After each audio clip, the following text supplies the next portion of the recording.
LinkedIn opens at 11:42 p.m. You meant to check one message before sleeping. Instead, an old classmate is announcing a promotion. Another just bought a house. A man you once studied with is holding a baby, smiling like his life found its shape, while yours still feels unfinished. You stare longer than you planned. Not jealous, exactly.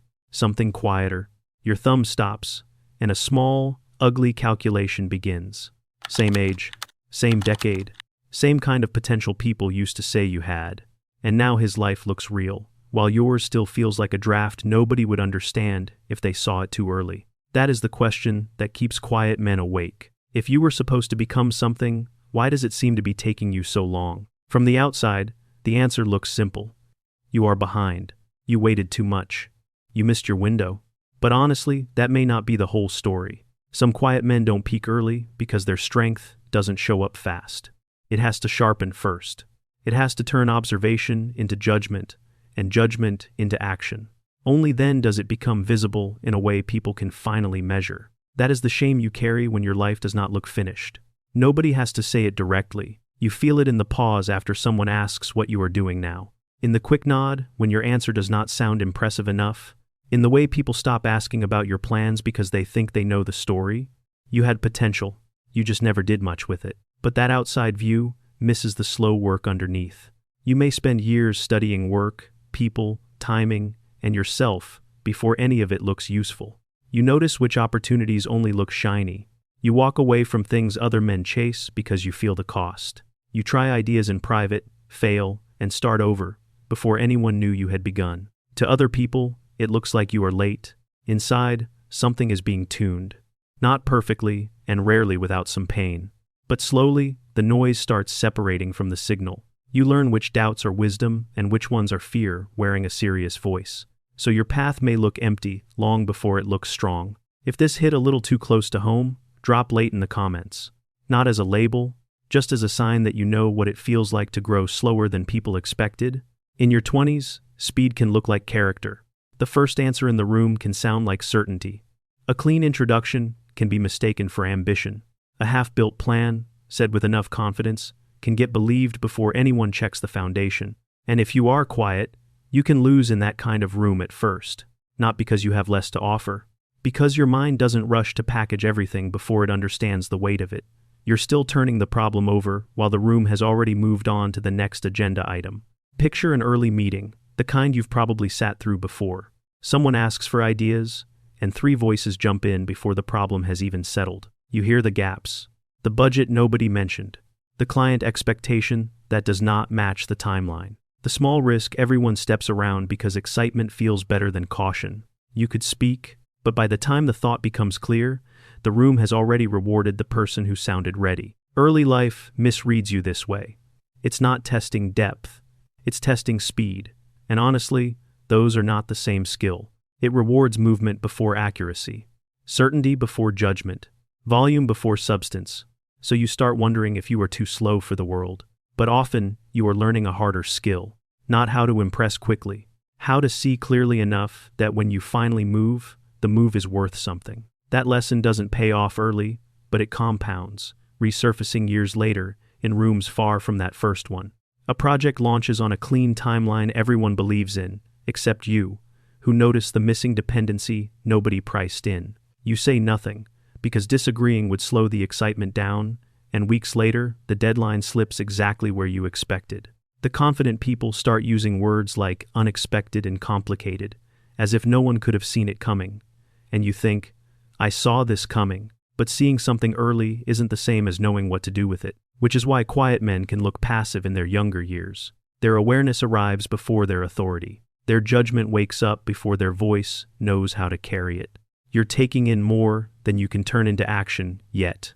And that delay can hurt, because inside, you are not empty. You are crowded with signals you have not yet learned to use while the room is still moving.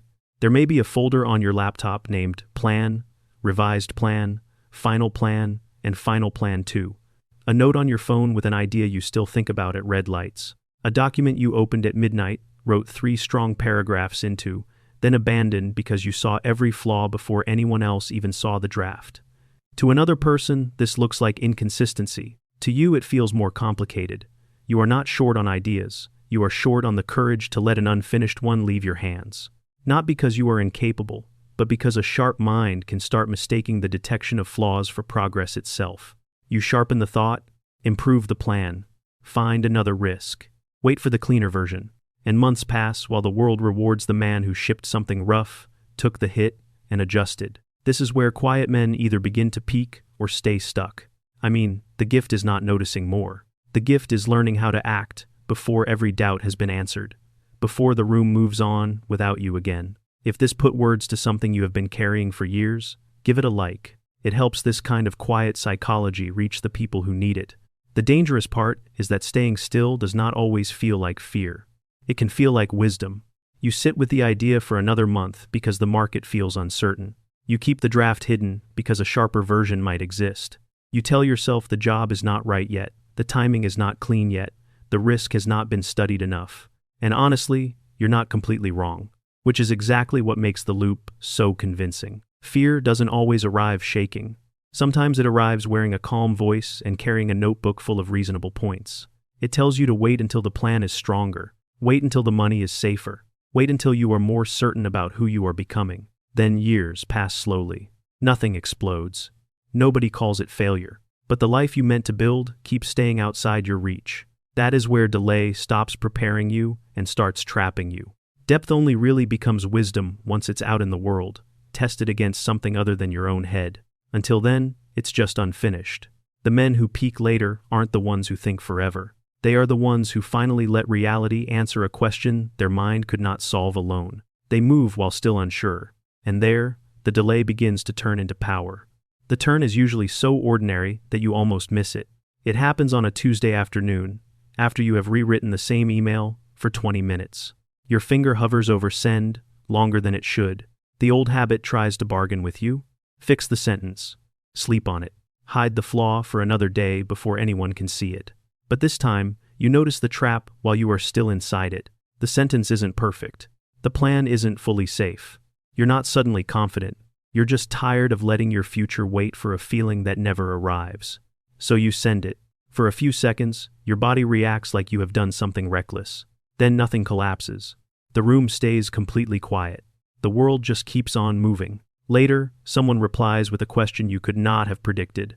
Not praise, not rejection, just information. And that's the part your mind never gave you while it was circling the same fear.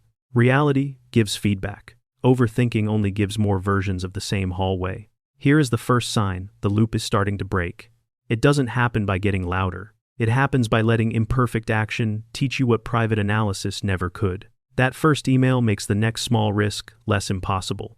The draft you kept hiding becomes something another person can finally respond to. And slowly, hesitation stops running the whole life. You do not move fast yet, but you are finally moving where your life can answer back again.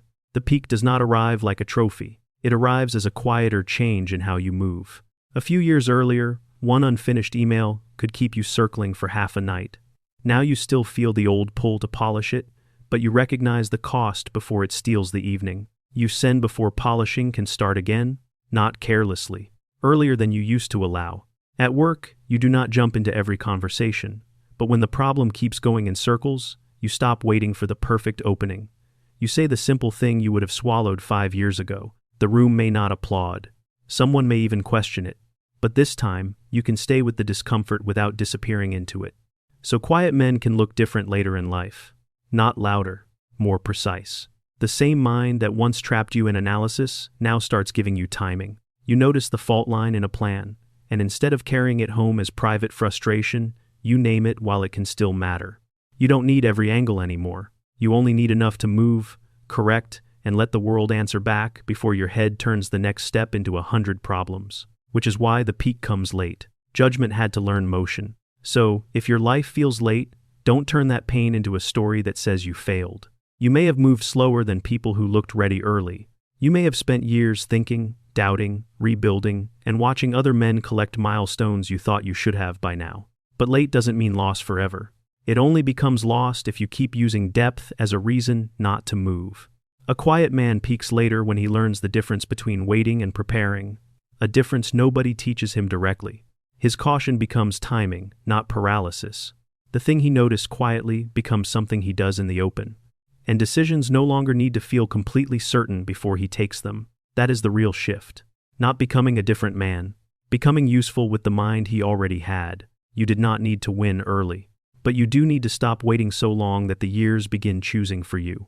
Send this to the man who feels behind, but may just be building slower than people can see. You open this video at 11:42 p.m., scrolling through other people's finished chapters while yours still felt like a draft.